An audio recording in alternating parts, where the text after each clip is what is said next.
मित्रांनो, Maharashtra B.Ed CET 2026 साठी असणारी PYQ सिरीज आपण सुरू केली आहे आणि या सिरीज मधील बुद्धिमत्ता चाचणी म्हणजेच मेंटल ॲबिलिटी या सेक्शन मधील आजचं हे पहिलं लेक्चर आहे. तर बीएड सीईटी 2025च्या बुद्धिमत्ता चाचणी या सेक्शन मध्ये कुठले प्रश्न विचारले गेले होते, त्यांचे आन्सर्स आणि आन्सरचं डिटेल एक्सप्लेनेशन आपण आजच्या व्हिडिओमध्ये पाहणार आहोत. तर व्हिडिओ शेवटपर्यंत नक्की पहा. मित्रांनो, महाराष्ट्र बीएड सीईटी 2026 साठी असणारी जी लाईव्ह बॅच आहे ती ग्लोबल ऑनलाईन मध्ये आम्ही सुरू केलेली आहे. ही बॅच 27 ऑक्टोबर पासून सुरू झालेली आहे. या बॅच मध्ये तुम्हाला डेली लाईव्ह क्लासेस दिले जातात. जर तुम्हाला डेली लाईव्ह क्लासेस अटेंड करणं पॉसिबल नसेल तर तेच क्लासेस तुम्हाला रेकॉर्डेड स्वरूपामध्ये सुद्धा अवेलेबल असतात. संपूर्ण अभ्यासक्रमाच्या नोट्स असतील, 50 पेक्षा अधिक मॉक टेस्ट आणि 2000 पेक्षा अधिक MCQ सुद्धा तुम्हाला या बॅच मध्ये दिले जातात. बॅचला जॉईन करण्यासाठी स्क्रीनवरती दिलेल्या नंबरवरती तुम्ही व्हॉट्सअप करू शकता किंवा प्ले स्टोअरवरती जाऊन तिथेही ग्लोबल ऑनलाईन ॲपमध्ये महाराष्ट्र बीएड सीईटी 2026 किंवा ELCT 2026 हा कोर्स तुम्ही सर्च करून जॉईन करू शकता. तर विद्यार्थी मित्रांनो, लवकरात लवकर हा कोर्स जॉईन करा आणि आपलं गव्हर्नमेंट कॉलेजमध्ये बीएड करण्याचं जे स्वप्न आहे ते पूर्ण करण्याच्या तयारीला लागा. तर सुरू करूया आजच्या प्रश्नांना. प्रश्न आहे, find the missing alphabet in the given sequence. दिलेल्या अनुक्रमणिकेत अनुपस्थित असलेलं अक्षर शोधा. तर विद्यार्थी मित्रांनो, या सिरीज मध्ये आपण पाहू शकतो AZYBC?W आणि D दिलाय. तर इथे तुम्हाला एक फॉरवर्ड सिरीज दिली आहे आणि एक बॅकवर्ड सिरीज दिली आहे. तर फॉरवर्ड सिरीज मध्ये आपण पाहू शकतो ABC आणि D. बॅकवर्ड सिरीज मध्ये आपण पाहू शकतो ZY?? आणि W. तर बॅकवर्ड सिरीज मध्ये मिसिंग असणारा जो लेटर आहे किंवा अल्फाबेट आहे तो असणार आहे X. कारण जर कंटिन्युअस सिक्वेन्स आपण जर पाहिला तर Z च्या अगोदर Y येतो, Y च्या अगोदर X यायला हवा आणि X च्या अगोदर W येतो. त्यामुळे या प्रश्नाचं योग्य उत्तर असणार आहे ऑप्शन C, X. पुढचा प्रश्न पाहूयात. If P is equal to 16 and tap is equal to 37 then cup is equal to ?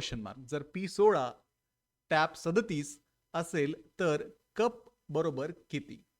तुम्हाला ऑप्शन्स दिले तिथे 40, 20, 38 आणि 83. तर या प्रश्नामध्ये सुद्धा विद्यार्थी मित्रांनो इथे अल्फाबेट्सच्या पोझिशन्स कन्सिडर केलेल्या आहेत. जर आपण A ला 1 म्हटलं, B ला 2 म्हटलं, असं करत आपण Z ला 26 म्हटलं तर तुम्ही हा प्रश्न सॉल्व्ह करू शकता. आता आपल्याला माहिती आहे P जो आहे तो या अल्फाबेट्समध्ये 16 नंबरला आहे, म्हणून इथे P ला 16 म्हटलंय. टॅपच्या बाबतीत आपण जर पाहिलं तर T 20 नंबरला आहे, A 1 नंबरला आहे आणि P 16 नंबरला आहे. तर विद्यार्थी मित्रांनो, जर आपण 20 अधिक 1 अधिक 16 ही जर बेरीज केली तर आपल्याला मिळणारं उत्तर हे 37 आहे. म्हणजे टॅपला 37 म्हणण्याचं कारण असं आहे की ही 37 जी बेरीज येते ती या अल्फाबेट्सच्या पोझिशनची बेरीज आहे. तर तुम्हाला इथे कपसाठी विचारलंय. कपमध्ये C 3 नंबरला आहे. त्याच्यानंतर U ची पोझिशन जी आहे ती 21 आहे आणि P 16 नंबरला आहे. तर 3 अधिक 21 अधिक 16 तुम्हाला या प्रश्नाचं उत्तर मिळेल 40. त्यामुळे ऑप्शन A 40 या प्रश्नाचं योग्य उत्तर असणार आहे. त्यानंतर पुढचा प्रश्न पाहूयात. Find the missing term in the following series ABD, DGK, MTB, SBL? प्रश्नचिन्ह. पुढील मालिकेत अनुपस्थित घटक शोधा. ABD, DGK, MTB, SBL आणि प्रश्नचिन्ह. तर प्रश्नचिन्हाच्या ठिकाणी कुठला घटक येईल हे तुम्हाला इथे विचारलेलं आहे. तर त्यासाठी विद्यार्थी मित्रांनो तुम्हाला पहिल्या 4 मेंबर्स मध्ये असणारा जो स्टेबल पॅटर्न आहे तो ओळखावा लागेल. तो पॅटर्न ओळखून तुम्ही ती मिसिंग टर्म इथे शोधू शकता. तर आपण पाहू शकतो पहिल्या टर्म मध्ये आणि दुसऱ्या टर्म मध्ये जे पहिलं लेटर आहे इथे A आहे आणि इथे D आहे. म्हणजे A कडनं D कडे जाताना जर तुम्ही +3 केलं तर तुम्हाला D मिळतं. D कडनं H कडे जाताना तुम्हाला +4 करावं लागेल. H कडनं M कडे जाताना +5 कारण 8 + 5 13 होतात आणि M कडनं S कडे जाताना तुम्हाला +6 करावं लागेल. म्हणजे 13 + 6 19 होतात. तेच आपण सेकंड टर्म मध्ये जर पाहिलं तर B कडनं G कडे जाताना तुम्हाला +5 करावं लागेल.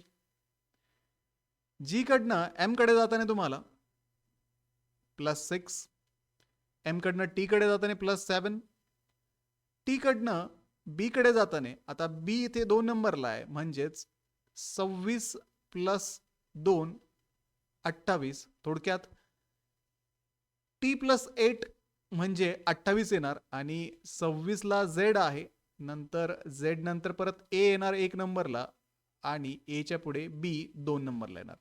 म्हणजे थोडक्यात तिथे तुम्ही +8 करू शकता. आता +3 +4 +5 +6 त्याच्यानंतर तुम्हाला करावं लागेल +7. म्हणजे 19 +7 येणारं पुढचं लेटर जे असेल ते 26 नंबरला म्हणजेच Z असणार आहे. आता इथे तुम्हाला +5 +6 +7 +8 केलंय, म्हणजे पुढच्या टर्मसाठी तुम्हाला +9 करावं लागेल. +9 केल्यानंतर पुढचं जे लेटर असेल ते K असेल, जे की 11 नंबरला असणार आहे. 4 + 7 11 होतात. 11 + 8 19 होतात. 19 + 9 ज्यावेळेस तुम्ही कराल त्यावेळेस 28 होतील. 28 म्हणजेच Z नंतर A नंतर B. 26 27 आणि 28 +9 केलं होतं, इथे +10 केलंय, म्हणजे 2 + 10 12 नंबरला L असेल. आणि याच्या पुढची टर्म तुम्हाला पाहिजे असेल तर +7 +8 +9 +10 म्हणजे इथे तुम्ही करणार +11. तर L + 11 23 नंबरला असणारा अल्फाबेट तुम्हाला इथे लिहावा लागेल. 23 नंबरला असणारा अल्फाबेट तुम्हाला इथे लिहावं लागेल, म्हणजेच W हा 23 नंबरला आहे. म्हणून जी मिसिंग टर्म आहे ती ZKW ही असणार आहे. ZKW इथे आपल्याला ऑप्शन ए मध्ये दिलंय, म्हणून हा इथे योग्य पर्याय असणार आहे. ठीक आहे, पुढचा प्रश्न पाहूयात. A boy is walking towards the north. After a while he turns 90 degree to his right and walks straight. Again he turns 90 degree to his right and walks straight. In which direction is he walking now? एक मुलगा उत्तर दिशेकडे चालला आहे. काही वेळानंतर तो 90 degree उजवीकडे वळतो आणि सरळ चालतो. पुन्हा तो 90 डिग्री वळतो आणि सरळ चालतो. आता तो कोणत्या दिशेला चाललेला आहे? तर यासाठी विद्यार्थी मित्रांनो तुम्हाला दिशा माहिती असायला हव्यात. वरच्या बाजूला नॉर्थ असेल, खाली साऊथ असेल, उजव्या बाजूला ईस्ट असेल आणि डाव्या बाजूला वेस्ट असणार आहे. तर तुम्हाला इथे दिलंय की एक मुलगा उत्तर दिशेकडे चालला आहे, म्हणजे तो उत्तर दिशेकडे वरच्या बाजूला चालला असेल. काही वेळानंतर तो 90 डिग्री उजवीकडे वळतो. आता उत्तरेकडे चालल्यानंतर ज्यावेळेस तुम्ही 90 डिग्री उजवीकडे वळता त्यावेळेस ईस्ट ही दिशा असते आणि सरळ तो चालतो. पुढे सांगितलंय पुन्हा तो 90 डिग्री उजवीकडे वळतो आणि सरळ चालतो. आता ज्यावेळेस तुमचा चेहरा ईस्टकडे असेल त्यावेळेस तुमच्या उजवीकडे असणारी दिशा ही साऊथ असणार आहे. म्हणजे सुरुवातीला तो नॉर्थकडे म्हणजेच उत्तरेकडे गेला, काही वेळानंतर 90 डिग्री उजवीकडे वळाला म्हणजे ईस्टकडे गेला आणि शेवटी परत तो उजवीकडे 90 डिग्री वळाला, म्हणजे खाली साऊथ दिशा त्याच्या समोर असणार आहे. त्याच्यामुळे या प्रश्नाचं योग्य उत्तर आहे ऑप्शन ए, साऊथ किंवा दक्षिण. प्रश्न दिला आहे which one does not belong to the group. खालीलपैकी कोणता गटात येत नाही? ऑप्शन्स आहेत पोटॅटो, टोमॅटो, सापोटा, ॲव्होकाडो. बटाटा, टोमॅटो, चिकू आणि ॲव्होकाडो.